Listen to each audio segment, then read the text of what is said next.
पाकिस्तान की तरफ से एक और मांग रख दी गई है और ये मांग इस बार की गई है ईरान से ड्रोन मांगा है। शाहिद 126 ड्रोन की मांग पाकिस्तान ने ईरान से की है। यानी कि जिस तरीके से पाकिस्तान ने अभी तक एक्शन लिया उसका सारे एक्शन विफल हुए। भारत की तरफ से जो लगातार स्ट्राइक्स की गई है, अब पाकिस्तान ने एक बार फिर अपनी आदत से मजबूर होकर के कभी पैसा मांगता था, कभी हथियार। आज दूसरा दिन है जी, अभी से कटोरा हाथ में आ गया है पड़ गई कि भाई दे दो, बचा दो। हाँ। अब तो 4 दिन मान रहे थे, ये दूसरे दिन में अगर ये हालत है। इंपॉर्टेंस ये भी है सर कि स्पेसिफिकली शाहिद 126 की मांग की गई है। अब सर बताएं जरा शाहिद 126 की बात। स्पेशल पाकिस्तानी सोच जो है उनके ड्रोन की डिमांड में भी साफ दिखती है। शाहिद 126 ड्रोन जो है कामिकाजी ड्रोन है, आत्मघाती ड्रोन है जी। यानी खुद मर जाऊं पर दुश्मन को नुकसान पहुंचा दूं। पाकिस्तान की मेंटालिटी जो है उनके ड्रोन सिलेक्शन में साफ दिखाई दे रही है। टीवी पे प्लीज उसके बाद कॉल कीजिए। और इसी बीच बड़ी खबर यह है कि लाहौर के लिए अमेरिका की तरफ से भी एक अलर्ट जारी किया गया है। अमेरिका ने अपने सिटीजन को कहा कि लाहौर तुरंत छोड़ दीजिए, जितनी जल्दी हो सकता है लाहौर को खाली कर दीजिए, लाहौर से निकल आइए। सर मैं आपके पास में आऊंगा कि अमेरिका की तरफ से अपने यूएस सिटीजन को चेतावनी देना, यानी अमेरिका इस बात को लेकर के आश्वस्त हो रहा है कि भाई किसी भी पल Bharat full on attacking mode में आ सकता है। लाहौर सुरक्षित नहीं है। अमेरिका का यह कहना जो है कि छोड़ दीजिए अमेरिकी राजनीति, इसका मतलब कि अमेरिका के हिसाब से लाहौर सुरक्षित नहीं है।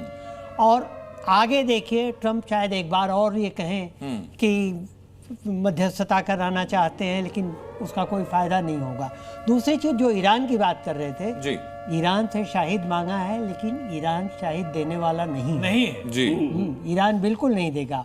उनको सिर्फ 2 कंट्रीज दे सकती हैं, चीन और तुर्की के पास अच्छे उन्नत किस्म के ड्रोन्स हैं। नहीं, नाटो का नंबर 2 का देश है, उसके 3.5 लाख के आसपास उसकी आर्मी है, उसके पास एयर डिफेंस सिस्टम ठीक ठाक है, लेकिन उनके यहाँ भी वही संकट है जो मतलब रख तो लेंगे, लेकिन वो कैसे चलाएगा कौन? जी बिल्कुल। मेरे साथ मेरे सहयोगी भी जुड़ चुके हैं इस वक्त। गौरव दवे मेरे साथ हैं गुजरात के भुज से।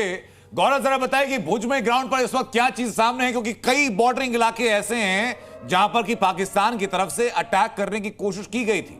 देखिए, अभी मैं कच्छ की बॉर्डर इलाके में हूँ। अभी आप सीधा ही देख सकते हैं कि जिस तरह से ये यहाँ से जो पाकिस्तान की बॉर्डर है 30 किलोमीटर दूर है। जिस तरह से आज सुबह ड्रोन से हमला करने की बात सामने आई थी और पाकिस्तान का ये ड्रोन होने की बात की पुष्टि हो चुकी है। खास करके जो बीएसएफ के यहाँ पर काफी कैंप आए हुए हैं और इस कैंप को टारगेट करने की बात सामने आ रही है। जिस तरह से जो तस्वीरें फिलहाल आप दिखा रहे हैं, क्या है उसी इलाके की तस्वीरें जहां अटैक हुआ है, यहीं पर करने की कोशिश की गई थी हमला?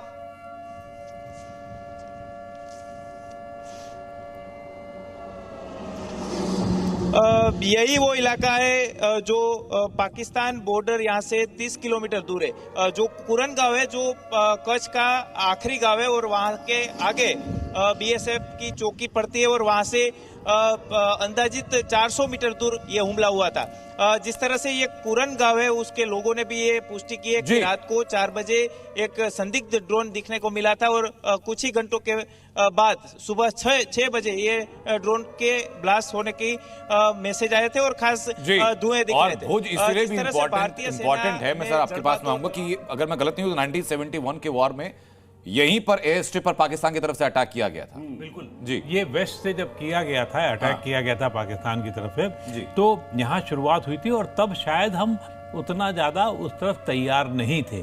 लेकिन खास बात यह भी है कि रातों रात वहां की ग्रामीण महिलाओं ने पूरी की पूरी एयर स्ट्रिप बना के खड़ी कर दी थी। यही था। तो स्थानीय नागरिकों के सहयोग से बहुत बड़ा पेंटोन पुल बनाया गया था। सेना से छोड़िए, हमारे जो सिविल वॉलंटियर्स हैं उनसे निपटने तो बहुत बड़ी बात है। मैं लौटूं आपके पास सर, मेरे सहयोगी रविंद्र लगातार हमारे साथ बने हुए। रविंद्र बताइए कि ऑफिशियली इन हमलों को लेकर फिलहाल क्या कहा जा रहा है, जिनको नेस्तनाबूद किया है S-400 एयर डिफेंस सिस्टम ने? देखिए, ऑफिशियली जो ऑल पार्टी बैठक थी वहां पर कहा गया 2 बातें हुई है। ऑल पार्टी बैठक में साफ तौर पर कहा कि ऑपरेशन जो सिंदूर है ये ऑन गोइंग है, कंटिन्यू है। और उसी का नतीजा आप देखें कि लाहौर के एयर डिफेंस सिस्टम था, उसको तबाह भी कर दिया गया। और जहां तक पाकिस्तान की बात है, वो लगातार सेलिंग भी कर रहा है, मिसाइलें भी दाग रहा है, और उस S-400 सुदर्शन ने उसका मुकाबला किया, उसको नेस्तनाबूद किया, जिसका बाइडेन सरकार विरोध कर रही थी। और हमने पुतिन से लिया जब यूक्रेन से युद्ध चल रहा था, उन पर सेंसर लगा हुआ था और अमेरिका का लगातार दबाव पड़ रहा था। लेकिन यह नरेंद्र मोदी की सरकार ने साफ तौर पर कहा कि हम हर देश से रिश्ते अलग होते हैं, हमारी जरूरतों के अनुसार जहां से जरूरी होगा वहां से हम लेंगे, चाहे मिसाइल हो या डिफेंस सिस्टम हो या तेल लेंगे जी। अमेरिका का दबाव नहीं चलता। आज मैं वापस उठूं आपके पास। इसी बीच एक और तस्वीर में जरा दर्शकों को दिखाता हूं कि जिन 15 जगहों का जिक्र लगातार किया जा रहा है कि जहां पर अटैक करने की कोशिश की, अब उसका पूरा का पूरा मैप जी न्यूज पर आपको दिखाने जा रहा है राज्यवार तरीके से, शहर दर शहर। ये आपको तस्वीर दिखा रहे हैं जहां श्रीनगर, अवंतीपोरा, जम्मू, इन 3 इलाकों को टारगेट किया गया था पहले। इन 3 इलाकों के अलावा पंजाब के जो क्षेत्र थे उनकी तस्वीर आपको दिखाएंगे। उसके अलावा भुज में जहां हमारे सहयोगी इस वक्त ग्राउंड पर मौजूद हैं, जो बता रहे हैं कि वहां से कुछ ही दूर वो जगह है जिसको आइडेंटिफाई करके जहां अटैक करने की कोशिश की गई थी। ये देखिए, ये पंजाब के वो सारे इलाके हैं, ऊपर आप जम्मू श्रीनगर की तस्वीर देख रहे हैं, और ये राजस्थान के इलाके आते हैं। 24 अगर आप आए इसके पास में, हमने स्ट्रेटेजिकल इंपॉर्टेंस समझी जम्मू कश्मीर के जो इलाके हैं और स्ट्रेटेजिकल इंपॉर्टेंस समझी पंजाब के। राजस्थान के जो 4 इलाके सामने आते, 3 इलाके नाल, फलौदी और उत्तर लाई, इनकी जरा इंपॉर्टेंस समझाइए जी। इस समय पाकिस्तान चुन चुनकर सामरिक इलाकों पर अपनी नजर गड़ाए हुए है जी। ये मैप जो है उस चीज को बताता है जी। भुज अगेन इंपॉर्टेंट स्ट्रेटेजिकली, ये वेस्ट की तरफ से करने की जब साजिश होगी तो यहां पर होगी जी।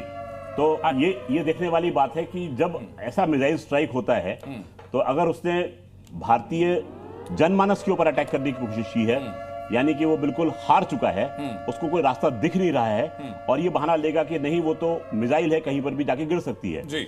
अगर उसने सामरिक दृष्टि से इन लोगों को ठिकाना बनाया है जी, निशाना बनाया है, तो ये बात कहता है कि पाकिस्तान जो है एक युद्ध घोषित कर चुका है, अघोषित रूप से घोषित कर चुका है। भले डिक्लेरेशन नहीं है लेकिन एक्शंस बता रहे हैं कि उसने क्या किया है। तो बड़ी सर, मैं जानना चाहूंगा कि भारत की तरफ से अगला रिटेलिएशन क्या हो सकता है इस तस्वीर को देखते हुए कि आपने रिहायशी इलाकों को निशाना बनाने की कोशिश की, वो भी उस हालात में जबकि लाहौर जैसे शहर का एयर डिफेंस सिस्टम खत्म हो चुका है। यूएस कह रहा है कि भाई जल्दी जल्दी वहां से बाहर निकलो। देखिए, भारत के लिए सबसे मुफीद रिटेलिएशन सिस्टम, अगला जो सिस्टम, अगला वो एक्शन होगा, वो ये होगा कि लाहौर के अलावा कराची तक जाया जाए, और उत्तर में भी जो वहाँ बहावत वगैरह जहाँ इनके मिलिट्री कैंटोनमेंट्स हैं, वहाँ पर खत्म करने की कोशिश की।